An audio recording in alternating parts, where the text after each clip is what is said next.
Ladies and gentlemen, good day. The last segment of the video got cut. There was a power cut here in Eskom happened.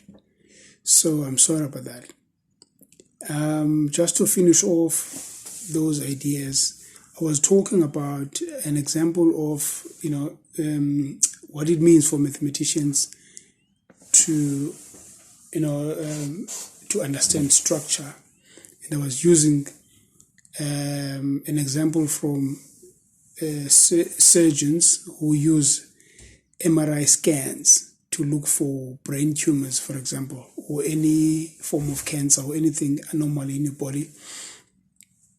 So with MRI scans, obviously it's a technology, thanks to science that we have that, but then really what powers the effectiveness of MRI scans is an area of science in physics called quantum mechanics, where technology can be deployed to understand the smallest of the smallest, to understand how small structures work, like for instance, to study atoms or what is contained at subatomic level. Quantum mechanics is an area of science that understands the subatomic particles.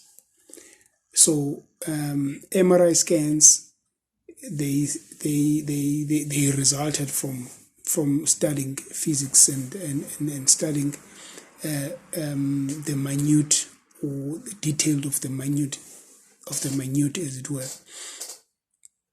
So when a doctor uses MRI scans to identify tumors, that behavior is equivalent to taking something like, for instance, the brain, and because you can't look at the brain with your naked eye, so you use that technology to kind of like slice, without physically slicing, but then tantamount to slicing the brain into its component parts until you see within the structures of the brain. That is, a trained physician, they will see what an anomaly or what represents an anomaly in the cellular structure of the brain. They would see the veins that transport blood and oxygen into the brain, but then they will see if there's something else that doesn't belong into the anatomy of the brain. And that in this case, they use various techniques to isolate that structure. They may use various coloring techniques within the brain itself.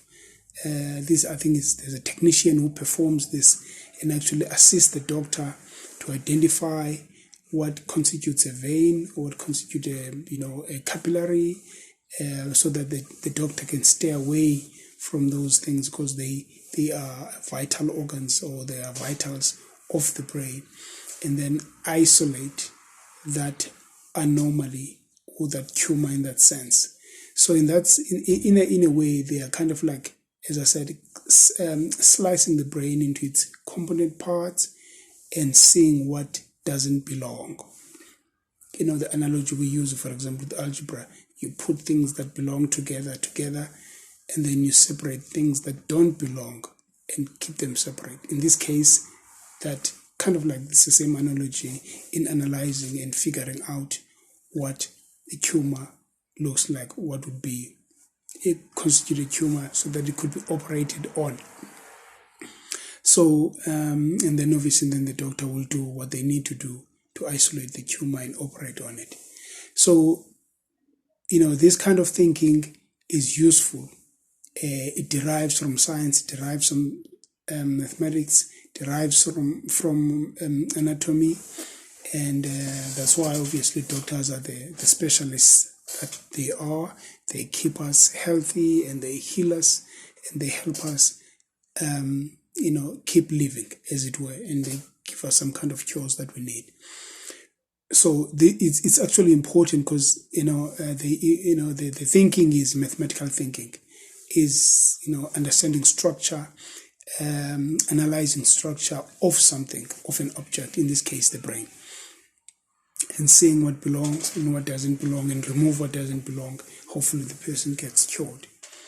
So this also led me, working in the space of trying to assist children, school-going kids, understand mathematics.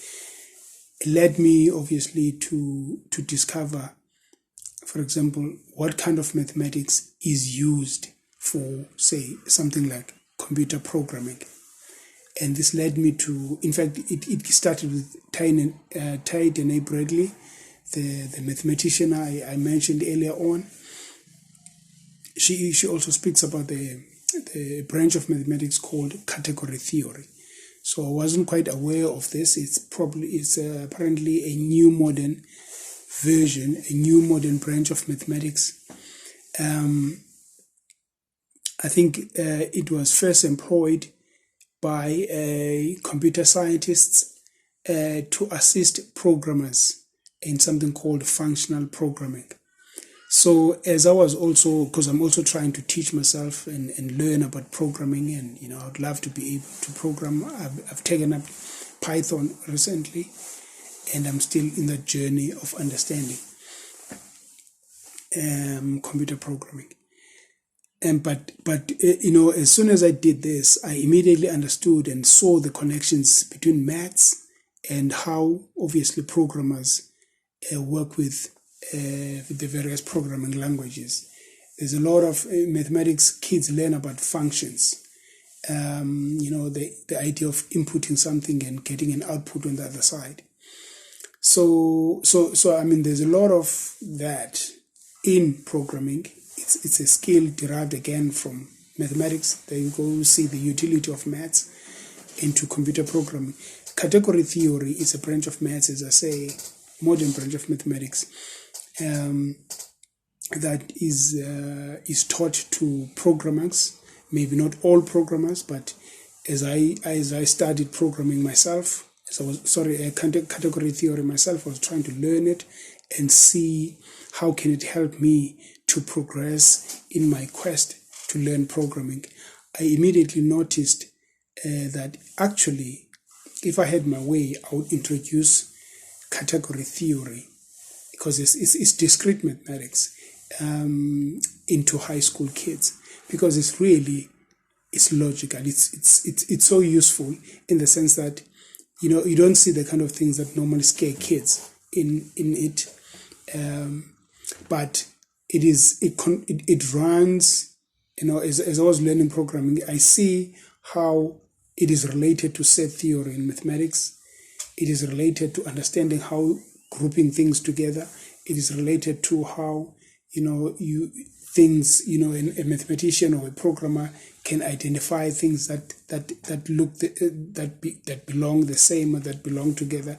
So it's a kind of thinking that is all over mathematics, in various branches of mathematics. If you're in topology, if you're in set theory or group theory, you may be using a particular language or a particular idea to describe a behavior of structure that you're studying.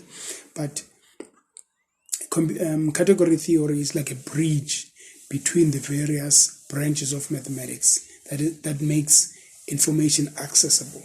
So it's an exciting area of study. I've just discovered it about less than a year ago, so I'm still learning it and trying to discover how it works.